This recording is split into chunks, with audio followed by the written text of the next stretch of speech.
This is the Smart Beach Investor Podcast, where we explore how investors leverage real estate at the beach to live big lives and build their personal wealth. If you are an investor at the beach or you want to be, you found the right place. Enjoy today's show and be sure to subscribe to the podcast so you never miss an episode of the Smart Beach Investor. All right, Katie, we have Sue Botelho with us today. Sue, yes. Yeah, she's with Waterstone Mortgage. She's been doing this a long time, I think since 1998. Excited to talk to her. She was here when I got started, and she's been a huge help for us. Long time ago. Sue Botelho, you there? I am here. How are you? Awesome. I am so glad you're here. So excited to have you on here. You're going to be a massive help for the folks that we serve as our clients, the folks that own investment condos here at the beach, second, third homes, that type of thing. Everybody's wondering what's going on with the money. But before we start, Sue, can you tell folks who you are, what you do, what your thing is? Can you just tell us a little bit about you? What my thing is? Yeah, what's your my thing? thing is mortgages, apparently. I've been doing this since 1998. I was a processor and underwriter for a loan officer in Destin. And when I got started, I was kind of weaned on condos. Back then, they were building them like crazy. And then the meltdown hit in like 2008 or whenever it Remember when hit there were cranes everywhere, Sue? Mm-hmm. Up and Oh, down yeah. the We would coast. do 90% of the whole project. We would do it. Amazing. As far on the mortgage side. And Have then you things went. have you been over in Orange Beach lately? I have not, actually. There are Not a few cranes years. everywhere in Orange Beach Gulf. Are there Shores really? now. Yeah, it reminds me of Destin back then. Crazy. And you know why there's cranes everywhere? Because people are going to buy those condos that they're building. And a little bit of what you said, I was sitting here going, no, it's not that sad at all. I don't think that the economy is sad at all at this point. That's just my opinion. But I've got a lot of information to share that I think will help you guys all realize it's not as bleak and barren as it sounds like it may be. Perfect. Yes, rates are up. So what's going on with the Fed? They got to raise the rates. Why? Because inflation? Yeah, they're trying to stave off inflation because what's happening is everything's going up. The price of oil, the price of food, the price of housing, the price of a car or a boat or a camper or baby formula, if you can find it, apparently. Yeah. All those prices are going up. And so what they're doing is they're trying to raise the federal funds rate to try to taper off on the inflation side of it. And somebody asked me the other day, what is inflation? And basically, it's just a decline of your purchasing power. That's right. And it's an increase in the average prices of goods and services. And typically, you can look at the CPI, which is the consumer price increase, and that'll tell you, index, not increase. Sorry, it is increasing, by the way. You are correct.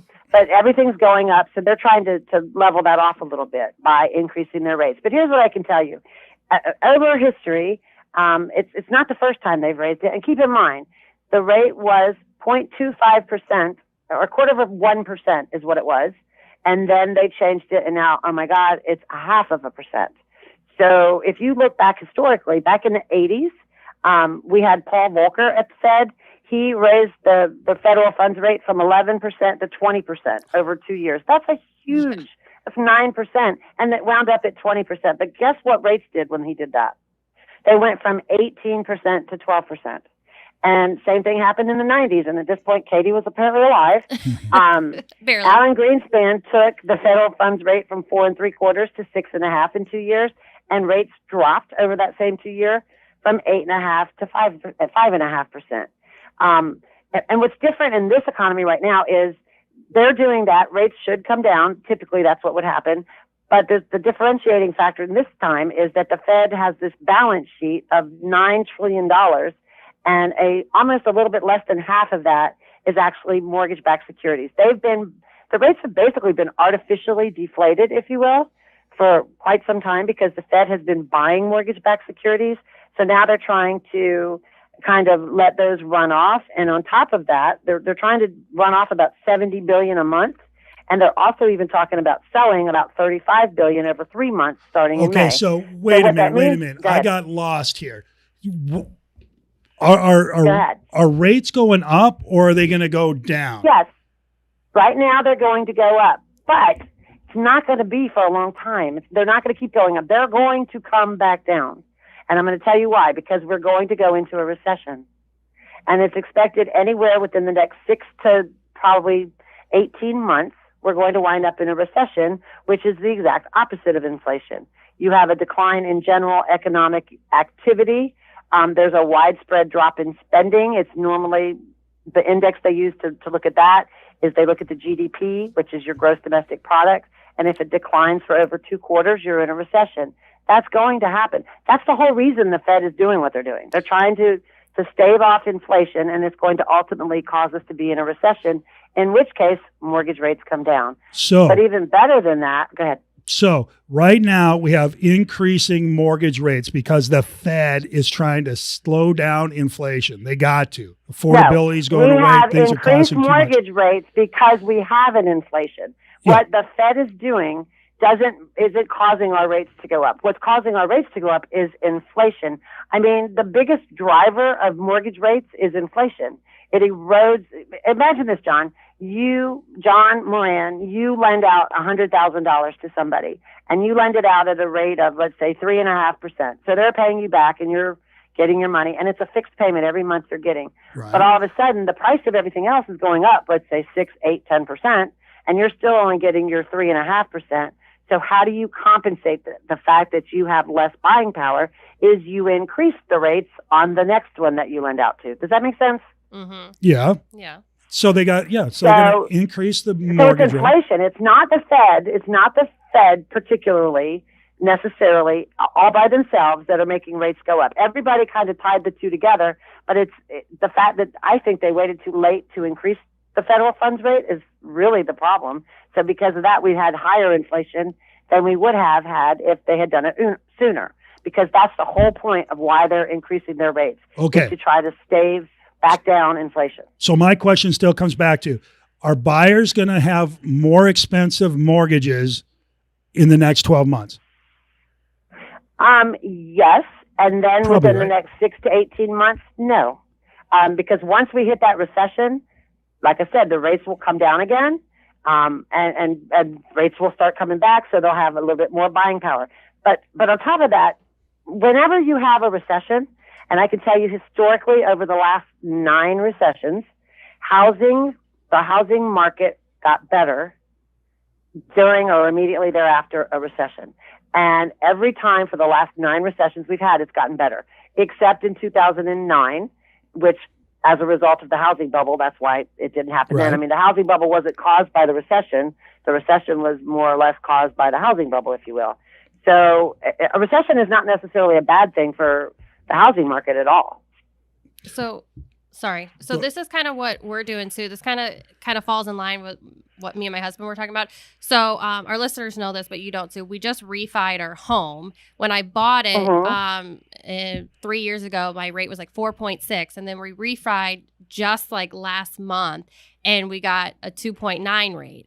So we were planning on paying off our mortgage super fast. We were just going to make all these extra payments. And then we're like, well, instead of doing that, since that money is, quote, so cheap now, we were like, instead of taking that extra 10 grand that we were going to pay off of it every year, we were going to put that in a savings account to put towards our investment property, like we talk about here as our listeners that I'm getting ready to purchase, saving that because we thought the same thing. It's going to go up, but it's eventually going to come down. So shouldn't we save that money instead of trying to pay off our cheap mortgage, save that for our down payment so we can buy our investment property? Okay. So I'm on the right track because there. The rate you're paying on your mortgage, you said, was 2 point something. Yes. So when you in turn buy a new investment property, I mean, I don't know when the last time we only had 2% appreciation. John, do you have any idea when that might have been? It's never. Well, okay. So here's what I can tell you. For 2022, when the market crashed, we had depreciation, but no, right. It goes up over time. But for 2022, the forecast, they have 7 different entities that they asked to forecast where's our appreciation home price is going to go. And between the 7 of them, they ranged from 3 to 9.6%. They took the average of their actual numbers. The average of all 7 over the next 12 months is 6.7%. So if you're paying 2 point something and you're able to potentially make 6.7, that's a no-brainer. It's a no-brainer. It's a no-brainer. Yeah. Yeah. So I'm on the right path still. Okay. You are absolutely on the right path. Because that was our plan. I mean, literally last night, we're just talking about it. We're like, well, because we're trying to get our next investment property. We're like, why should we pay off this mortgage so fast? Why don't we save that money? So then when we find that property, we're ready to go with a lot more money. Yeah. You always, and I'm going to tell you, I went to a webinar or a seminar one time somewhere, and I can't remember because I'm old. But I remember that they had said they talked to the top 10 to 15 billionaires in the U.S., and their biggest secret for getting wealthy was to use other people's money. So if you took that money out and you're using other people's money and you're paying the 2.9, it makes so much sense to invest it in something that potentially will make you 6.7%, or, if it's a median condo in our place, in our market, 37% if you would have done it last year. I mean, that's a lot of gain. That's a ton of gain. So, people are like, we're going to have a huge crisis coming up again. And you got to remember, people are sitting on a ton of equity in their houses. So we're not going to have, or we shouldn't have, the same financial crisis because of foreclosures that we had back in the early 2000s. The bottom line prediction is people are still going to continue to buying homes, just like the baby boomers did when rates were in the double digits in the 80s, and just like the Gen X did when the rates, were flirting around the 9% range in the 90s. People will adapt, they'll adjust, and they're not going to stop buying homes because the rates go up, keeping in mind that they're going to come back down. Now, I couldn't tell you how low they're going to come back down to. My crystal ball was in the shop today. I tried to get it out for this, but it wasn't ready. Dang it. I can't tell you how low they'll go. So, I don't have any idea, but they'll stop at some point and they'll actually turn around and come back down. Yeah. So my little feeble mind, the way I see it right now is affordability is just taking gut punch after gut punch right now. Everything's more expensive. Yes and no. Because here's the other thing. I mean, the most recent first-time unemployment claims that just came out, that report, you were talking about something earlier not happening prior to Katie even being born. This is the lowest it's been since 1968. More people are working.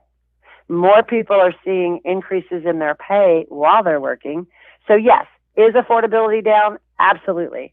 However, people are still seeing increases in their income or even getting income at all at this point. So yes, affordability is down. I don't think it's down as much as a lot of people think, just because people are seeing increases in their income as well. Well, I did see a report just this morning. I read that the CPI is up, 8.5% year over year for March. Yes, wages are up as well, but they're only up 5.7. It's a negative right now. So they're actually losing. But imagine money. if wages weren't up and the CPI was up that high. Yeah. Okay. But they are. Call me Susie Sunshine, if you will. I always try to find the positive because. Well, I don't know if there's a negative or a positive. Quite honestly, it is what it is. So you just got to figure out how to lever what's in front of you. But I'm looking at this. If I own a piece of property here at the beach or anywhere, I'm looking at cost to own is up. My labor costs are up for cleaners. My cost for soap is up. My handyman's up. My everything's up. The gas to go see everything's up. Okay. But isn't the rent up as well? Yeah, but what happens is we're going to get to a point where you can't charge any more rent because the renter's going to say, I'm out. I either can't afford it or I won't. I'm just not going to do it. Right. And at that point, prices have to follow down. And I think they will. And I'm all for it. And so I'm looking at my cost of purchase is up 50% over 2 years if I'm going to buy a place. My rent is up. I don't know the specific rental numbers, but my per night stay cost is through the roof as well. The cost for me to drive here has just jumped dramatically in the last 3 months. My food that I'm going to eat while I'm here is through the roof. All this stuff is going on, right? So how much can I afford? But you know what? I did get an extra 13 cents an hour on my paycheck. Now that's up from, 12 cents, which is great. But it's still, I'm a loser at this point from that. And yes, I am employed, and maybe I'm getting some government assistance somewhere. Maybe I didn't pay my mortgage because I'm getting government assistance. All that stuff, all cool. It caused people to come to the beach and rent. Love it. Got it. But I think affordability is about to hit a tipping point, and it's going to come back down. And if you're a seller, you're going to have to adjust. And if you're a short-term seller, you're going to have to adjust. You're going to have to say, okay, if I'm going to sell in the next few years, I should sell now when I know we're in really good times for selling. And if I'm a buyer, I should buy anyway if I'm going to hold it for a long time, because the market's going to go down and come up as we've discussed. And I'll be fine. If I'm a flipper, I might be a little nervous, but Right. under those circumstances, I think that the Fed's going to continue to do whatever they do, because they're going to have to reel in this inflation. I think you got the war in Ukraine is going to cause uncertainty. It's going to cause people to get weird and things, and supply chain issues. You got COVID still sitting out there. What's going to happen if that flares up again? There's a lot of headwinds. Doesn't mean you shouldn't buy. You should buy if the numbers work, and they can work. They can work at 18%, right? We've seen that in the past. Absolutely. They can work. When I first moved to Florida in 1983, I went to work for a builder. And back at that time, we were doing, we sold a lot of houses to military members. He built houses for military members. And those rates were like 16%. And you made them work. Sometimes with points. And people were, we couldn't build them fast enough. Yeah. My very first mortgage I ever got, I was so excited. I was 21 years old. The same builder that I had gone to work for had me wait over on Eglin Parkway at a bank because they had a bond loan, which was first come, first serve. My ex-husband and I literally camped out for 3 days to be number 3 in line on Monday morning. And the line on Monday morning went around the bank across the street with a ton of people to get this 11.99% rate because it was so amazing. Now what you just mentioned, 2 things, COVID and the Ukraine-Russia conflict. Those obviously are going to be variables in all of this. We don't want this to happen for obvious reasons, but an increase in COVID again would actually push the rates a little bit lower. Obviously an oil spike is one of the inflationary drivers, and Russia is one of the world's biggest oil producers. So if the U.S. doesn't increase production of oil, which I don't think we are, and we're having this oil spike, that will cause us to be more inflationary. Ukraine, they do a lot of food. They're the number 1 producer in the world for sunflower oil. So, and there's something that they do that goes into some sort of a transformer. So all of those are variables at this point. So yes, I'm giving you some predictions, but I don't foresee it being as bleak as many people are thinking. That's just my take on it. Fair enough. So let me ask you this. Either way, there's going to be buyers and there's going to be sellers. Mm-hmm. So my question is, if you're a buyer, you can get loans, right? Should you buy now? Should you buy today, or should you wait? Well, it depends on your circumstances and what you're looking to do. Here's my take on it. I'm going to tell you this. Most of our condos here are considered non-mortgagable and condotel loans, or condotels, by Fannie and Freddie, who we won't even go there. Okay. But when I'm looking at clients, I'm getting calls, John, I can't tell you how many calls I get every single day. I want to buy a condo. I want to buy a condo. I want to buy a condo. People are still buying them like crazy. Okay. And we are able to do a 30-year fixed rate on them. And those rates, when we first started doing them in January, those rates was in the 5s, then it was in the 6s, and we can still get in the 6s. And I'm going to tell you, there's one I have closing today. This lady, we give people rate options. She chose a rate in the 7s, and that's what she's closing, and she's tickled pink. Because you know why? It cash flows. As long as it cash flows, we don't care what the rate is or what any of the cost is. As long as it cash flows, buy. Exactly. For sure. So, and that's what you need to look at. Is your unit going to cash flow? If it does, absolutely buy today. If it doesn't, maybe not. Obviously. All right. So what are we going to tell? What do you tell people then? Why won't I wait 18 months and buy then? Well, just because of the fact that the rates might be lower. Remember what I said. What happens with the housing when there's a recession? It goes up typically. Prices go up. The housing goes up typically in a recession, as crazy as that sounds. So, your payment today may be the same payment as then, even with a lower rate based on having a higher price. It's just, I'm a hand in the bush versus, I'd rather have one in the hand versus 2 in the bush. So if everything works in what you're looking at today, why not buy it today? Okay. And if rates do come down and your value does go up, you can always refinance it. We're telling people, a lot of times when people are calling and getting mortgage rates for different things, they're like, well, I want that. I want to pay 2 points and I want to get that lower rate. Don't do that. Each point that you do takes at least 5 years, typically on average, to make it up. Get it with as little points as you can get. Refinance it in the next 1 to 3 years, and you will have saved yourself money over the long term. All right, we're gonna wait. Let's slow that down. This is what people need to do. I'm gonna buy a place. I'm going to buy a condo at the beach, Sue. And I'm over here at Waterstone Mortgage. I say, Sue, how am I going to do this that's going to work out best for me? What did you just say? We have options. Like you can get a rate and you can pay points to buy a rate down, or you can have a rate and you don't have points. Each point is equal to 1% of the loan amount, and it typically, on average, takes 5 years to actually make that up by getting that lower payment and having paid something up front. But if you're able to get something with lower points or no points, it's not necessarily better. It's better. So pay a higher rate, have 0 points or, half a point or whatever the case may be. And in a year or three, in the next 1 to 3 years, refinance it, and you will have saved yourself money over the long term. Because getting a lower rate today, is that what you said? No, I said rather than walk me through how it works. So I have a $500,000 loan. Okay. Let's say you have a $500,000 loan, and your lender says, okay, here's your rates today. Your rate is 4.75 with 2 points. Okay. Or your rate is 5.25 with 1 point. Or your rate is 5.5 with 0 points. Okay. So on a $500,000 loan, 2 points is $10,000. Okay. On a 5.25, 1 point is $5,000. Yep. And on a 5.5, it's 0 points. 0. The money that you will save between 5.5 and 4.75, to me, is not worth paying, because in all likelihood, in the next 1 to 3 years, you're going to refinance it because rates are expected to come down, and you won't have enjoyed the benefit of having paid those points up front. So according to Sue Botelho, the smart play is don't go for the 4.75, go for the 5.5 with 0 points. Because that's smart. Yes. Yes. But people, psychologically, though, people have that.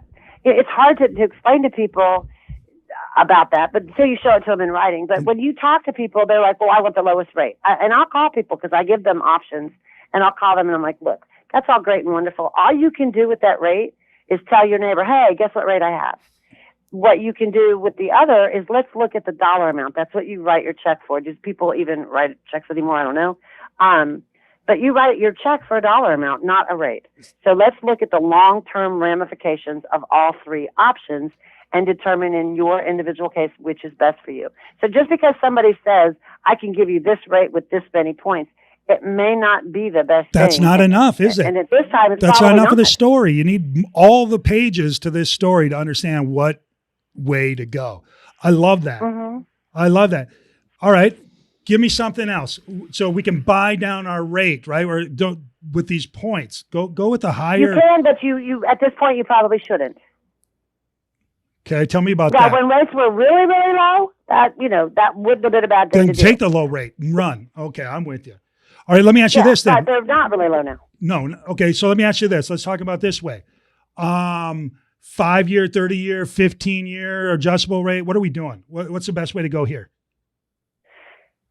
Well, remember what I said. The expectation is that rates are going to come down. Okay. So if you're able to get an adjustable rate mortgage fixed for 3, 5, 7, 10 years with no points on a lower rate, then you could get a 30-year fixed with a point.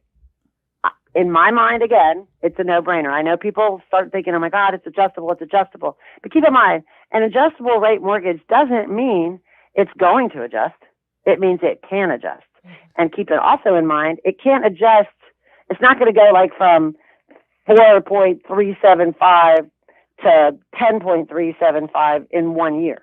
And the theory is, like the ones that I'm doing, I'm sorry. I'm just saying, the theory is, our anticipation is, yes, it's going to go up in the short term, but in the medium to long term, we're likely going to see the rates come right back down because they have to, because housing drives the economy. You got to have affordable housing, and the mortgage rate is a big part of that. But right now, we need to put the brakes on because of the start inflation.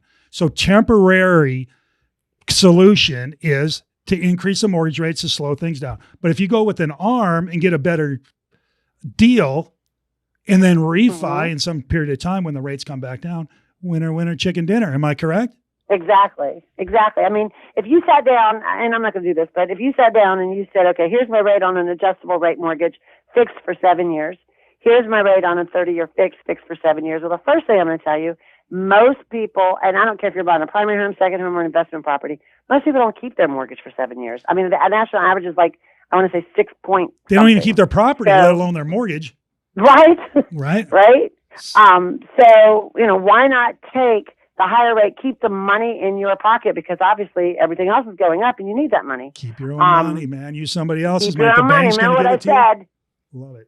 Remember what I said. Always use other people's money. Best way to get wealth. Now we're talking. Okay, hey, real quick here. I want to talk about something else other than rates. Good stuff on the rates. Okay. Let's talk about that darn condo that fell down in Miami. Is that impacting us up here? Yes and no. Yes. No, why I say yes and no. Yes, 100%. Anybody that does condo lending, we have typically been able to do it, through Fannie and Freddie. Yeah. And even people that don't use Fannie and Freddie, because we have programs where we don't use them, we all get what's called a condo questionnaire. We have the HOA or their management company complete this form. What used to be a 5-page form in November of 2021, in December of 2021 became an 8-page form. Those additional questions all are a result of what happened with a condo in Miami falling. And it's just slowing and bogging things down, or is it changing the ability to get loans in those properties? Well, some management companies, they're like, well, we don't want to give that information. We feel like we'll be liable because it's how you had an inspection in the last however long. Were there any problems as a result of that inspection? Mm-hmm. Do you foresee there being a special assessment because of that inspection? So some people don't want to give that information, and we have a way around that to still keep the lender happy. Okay. But I can tell you, John, and I'm not going to go into specific condo names by any means, but in the last 90 days, I've had one condo that we had to get a copy of their inspection, and literally in the middle of this inspection, it said, from an engineer, we have concern for safety and life of building occupants. Awesome. It's in our market. Mm-hmm. So yeah, I think it's going to help, because I think a lot of this is going to make people say, you know what, maybe I don't want to buy that unit, to where the homeowners are going to say, hey, HOA, we need to be looking at this. We need to get it fixed. And I can tell you, I've talked to some people that the one that fell in Miami, they knew they had problems. Apparently they had been fighting over the amount of the special assessment, and it was actually scheduled to start repair not too long after it actually fell. Yeah. We are getting that question more about the condo questionnaire. Like somebody even had it on there, like the deal is you got to provide that. Yeah. And it's a good thing. I'm not saying it's a bad thing. It's a good thing, because if these things are about to fall over, we don't want that. We want these things. Exactly. Right. Yeah. Or if you have a buyer that's going to buy any unit, I mean, let's say there's a particular building, because I know of one. I had a lady that was going to buy a unit. She's a teacher, and she was going to buy in this project. And I had heard through the rumor mill, and where there's smoke, there's fire, that there was going to be anywhere from a $20,000 to $35,000 special assessment. Well, keep in mind, I've got this lady's financials. I know what she has. So I talked to her agent. I talked to her agent and said, look, you might want to ask them to give you this. Mm-hmm. And what I tell my people is, every condo contract, you ask to get the condo docs, correct? It says you get the condo docs. Yep, yes. Everyone. Am I right or wrong? Yeah. Absolutely true, yes. Does it ask you to get the minutes from the last 6 months HOA board meetings? I don't think we have to provide that. Well, I think, but they ask for the frequency, asking for that. Frequently asked questions and all that stuff, and the budget, yes, all that stuff. Right, but I think, and this may not be a popular answer with homeowners associations, but the last 6 months minutes, that's how we found out about the one that says concern for life and safety. Those minutes, those condo docs, some of them are from the 80s and 90s. It's brutal. The last 6 months board meetings, they're from the last 6 months. So you don't know what's happening in a condo project based on its docs necessarily. So we can do it. They are a thing. Oh, yeah. We're doing a ton of them. Okay, good. All right, here's my third. I just put on Facebook.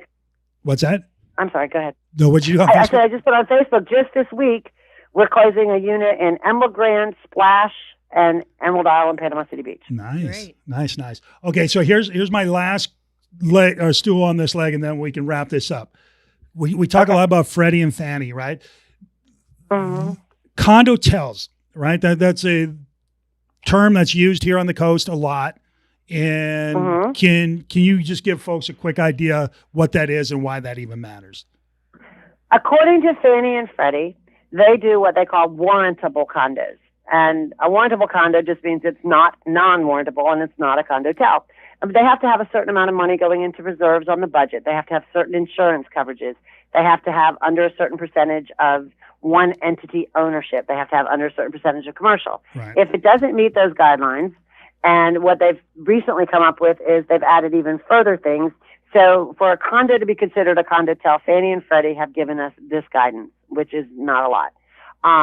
Is it transient in nature? Well, when you call their project standards and say, hey, what do you mean by transient in nature? Does that mean 7 days, 30 days, 6 months? Well, that's for you to determine. Okay, great. Would you say our condos are transient in nature? I know I would. If they take, that's one of the things that they week-to-week rentals, isn't that what they talk? Short-term rentals? Yeah, it's transient. Yeah. Another thing they look at is how many people actually live there. So I know in Okaloosa, Walton counties, and Bay County, you could actually go on the property appraiser's website, and you can pull up every condo in a building, and you can basically what we're looking at is how many of them have their tax bills sent local to the condo address. That means they live there probably. If it's less than 50%, that's a red flag. Do they offer or allow short-term rentals? Here's my favorite. Does the HOA or its management company participate in, facilitate, or receive income from short-term rentals? That's a red flag. And there, I can tell you, it can be as minuscule as, and there was a company like this, the HOA's management company. They manage the HOA. They're also a real estate company, and they do short-term rentals. If we go to their website and I can click and rent a unit on their website where they do their management, that's a red flag for Fannie, because that means the HOA or the management company is receiving income. So, Sue, when you say it's a red flag for Fannie, what that means is the lender is not going to resell it or to Freddie or Fannie Mae, right? Correct? And that's where you're going to get your best rates, or what used to be your best rates in most cases. Right. But you can still get rates. You can get somebody else, right? Is that called a portfolio loan or just something else? Well, not necessarily. We actually offer, we have an investor that we sell to. It's not a portfolio. Portfolio typically means that you hold it in-house, but it's kind of been a catch-all for anything that's not norm. Okay. But we have an investor that will do a second home or investment. They only do adjustable rate mortgages on this program with 25% down. But we've also gone out and found an investor that will do condotel loans up to $2 million. We can get an exception in some cases up to $3 million.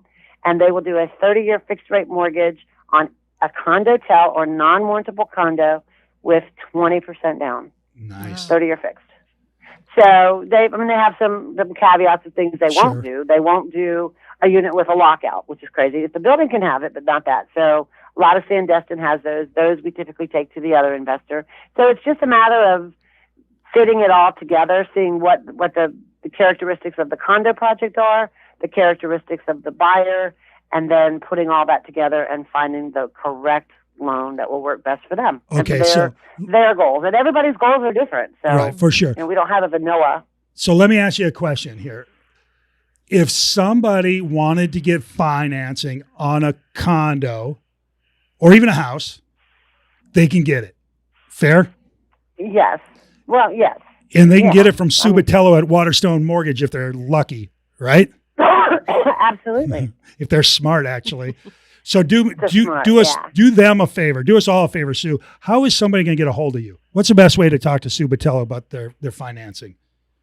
Well, you can call me. My office number. Do you want my office number? Absolutely. Well, whatever you want to get called on. Okay. Here, my office number is 850-362-6901. Okay. My website is suebotelho.com. If you go there, it has my email address, my cell number, but it's just suebotelho.com, and you can go there and find all my contacts and learn what football team I happen to like. It's also on my website. So. There you go. The inside, the details are really what matters in the end. Mm-hmm. Sue, this has been great. I mean, really huge help for folks. And I really appreciate you coming on. And I'm with you. Thank you. I'm with you. I think it's always a good time to buy. Thank you so much for inviting me. Absolutely. Thanks, Sue. Because you're the smartest person I know about all this stuff. So I am so fired up you're here. Well, thanks. For real. That makes me feel good. Thank you. For real. All right, Sue. Thanks. We'll Thanks, see you Sue. later. All right. Talk to you soon. Bye-bye. Bye. Bye. All right. So was that good? Did you get something out of that? I thought it was really good. Sue had a different perspective than what we came in here thinking about. And it really helped me because we talk about my real life situation here that I'm doing with refining my home, going to do an investment property. And I've been kind of going back and forth because we know rates are going high. What's going to happen? What are we going to do? But I kind of liked your idea of go ahead and buy it now. And you can refi in 1 to 3 years. I tell you, she's really smart. She is. I thought it was She's been doing this a lot long of good time. info. She knows what she's doing. When she started talking about going for a higher rate, but taking out some points or whatever, and then refinancing in a couple of years, seemed pretty smart to me. Yeah. So I think the bottom line is if folks are looking to buy, they should talk to somebody, whether it's Sue or whoever, but if they talk to Sue, they got somebody who knows Someone what that's the heck really they're doing. knowledgeable, because I didn't know about any of this stuff either until we started refining about the points and stuff. It was totally a different language to me. But having somebody that's really knowledgeable like Sue, it really helped. We made a different decision because of the loan officer that we used. And I guess it all comes back to anyway, if you're short timing it, get out now. Take the sure thing because it's always better to see what you're doing rather than groping around in the dark. 5 years or less, sell now. If you're going to own longer than that, hold on. If you're going to buy and hold forever, buy now. If you're going to buy and flip, be careful. Yeah. Either way, get somebody who knows what they're doing. I think Sue's going to be great for you. All right, we ready? Wait, we got like Katie's laughing. Okay, sorry. I'm okay. We're I'm professional professionals here. now. I'll look sad and depressed over here.